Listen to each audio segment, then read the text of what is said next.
എല്ലാവരും കാത്തിരുന്ന വളരെ ഞെട്ടിക്കുന്നതും വളരെ ആകാംക്ഷകരമായിട്ടുള്ള ഒരു പ്രൊമോ തന്നെയാണ് ഏഷ്യനെറ്റ് പുറത്തുവിട്ടിരിക്കുന്നത്. അതെ, ജാസ്മിൻ്റെ ഫാമിലി വരുന്നു. ജാസ്മിൻ എങ്ങനെയാണോ കാത്തിരുന്നത് അതുപോലെ തന്നെ പ്രേക്ഷകരും ജാസ്മിൻ്റെ ഫാമിലിക്ക് വേണ്ടി വെയിറ്റ് ചെയ്യുക തന്നെയായിരുന്നു. എന്തായിരിക്കും ഗബ്രിയുടെ കാര്യത്തിൽ ഫാമിലിയുടെ റിയാക്ഷൻ എന്നൊക്കെ അറിയാനുള്ള ആകാംക്ഷ തന്നെയായിരുന്നു പ്രേക്ഷകർ. പിന്നെ ബിഗ് ബോസിന്റെ കളി എല്ലാവരെയും വെയിറ്റ് ചെയ്യിപ്പിക്കുക എന്നത് ബിഗ് ബോസിന്റെ ഒരു ഹോബിയാണല്ലോ. ഹോബി മാത്രമല്ല, അവർക്ക് റേറ്റിംഗ് കൂട്ടണമല്ലോ. ജാസ്മിനും കുറേ ദിവസം വിഷമിച്ചു. കാരണം എല്ലാവരുടെയും പാരൻസ് വരുന്നുണ്ട്. ജാസ്മിന് ഓരോ പാരന്റ് വരുമ്പോഴും അല്ലെങ്കിൽ ഓരോ ഫാമിലി വരുമ്പോഴും ജാസ്മിൻ വളരെയധികം എക്സൈറ്റഡ് ആയിരുന്നു അത് തൻ്റെ ഫാമിലിയാണോ എന്ന്. ഇതുവരെ ജാസ്മിൻ്റെ ഫാമിലിയെ കാണാൻ പറ്റില്ല. ജാസ്മിൻ ആകെ വിഷമവും ദേഷ്യവും ഒക്കെ പാടെ.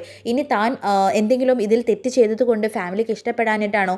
അങ്ങനെയാണല്ലോ സ്വാഭാവികമായിട്ട് നമ്മൾ കാട് കയറി ചിന്തിക്കും. അതുപോലെ തന്നെ ജാസ്മിനും ചിന്തിക്കുന്നു, ഇനി അവർ വരില്ലേ, അങ്ങനെയൊക്കെ ചിന്തിക്കുന്നുണ്ട് ജാസ്മിൻ. ഒപ്പം തന്നെ റസ്മിനുമുണ്ട്. റസ്മിൻ്റെ ഫാമിലിയും ഇതുവരെ ബിഗ് ബോസ് ഹൗസിലേക്ക് എൻ്റർ ചെയ്തിട്ടില്ല. എന്തായാലും ജാസ്മിൻ്റെ അമ്മയും അച്ഛനും വരുന്നതും ജാസ്മിൻ ഓടിപ്പോയി കെട്ടിപ്പിടിക്കുന്നതും എനിക്ക് മനസ്സിലാക്കാൻ സാധിച്ചത് മോർണിംഗ് സോങ് കഴിഞ്ഞതോടുകൂടിയാണ് ജാസ്മിൻ്റെ അച്ഛൻ്റെ അമ്മയുടെയും ഒരു വലിയ ഡോളും പിടിച്ചാണ് ജാസ്മിൻ്റെ അമ്മ വരുന്നത്. ജാസ്മിൻ അത് ആക്സെപ്റ്റ് ചെയ്യാൻ കഴിയുന്നില്ല. കാരണം ഉറക്കത്തിൽ നിന്ന് എഴുന്നേറ്റ് ഡാൻസ് കളിക്കുകയാണ്. അപ്പോഴുണ്ട് അച്ഛനും അമ്മയും, ഇത്രയും ദിവസം കാണാതിരുന്ന അച്ഛനും അമ്മയും, ഇത്രയും ദിവസം എക്സ്പെക്ട് ചെയ്തിരുന്ന അച്ഛനും അമ്മയും ഇതാ മുന്നിൽ. ജാസ്മിൻ ഓടി പോകുന്നുണ്ട്, കെട്ടിപ്പിടിക്കുന്നുണ്ട്. ബാക്കി എന്താ നടക്കുന്നതെന്ന് നമുക്ക് ഇന്നത്തെ എപ്പിസോഡിൽ കാണാം. നിങ്ങളെ പോലെ ഞാനും ആകാംക്ഷയിൽ തന്നെയാണ്. For more videos share and subscribe my channel.